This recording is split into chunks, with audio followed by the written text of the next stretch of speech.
உத்திராபதியை விட்டு ஒன்மாமன் வந்தார் என்று உத்திராபதியை விட்டு உன்மாமன் வருவார் என்று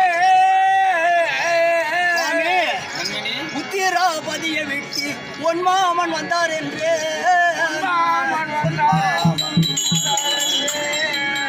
பக்தியாய் பள்ளியில் சென்று வாங்கானவு வாத்தியாரிடம்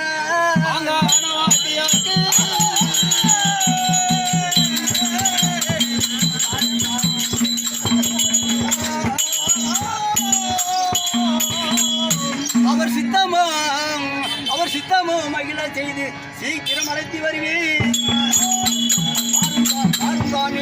உத்திராபதியிலே இருந்து உன் தாய் மாமன் வந்திருக்கிறார் என்று சொல்லி மகனாகிய சீராளனை அழைத்து வர வேண்டும். அழைத்து வந்து கண்மணி செல்லும் சுவாமி.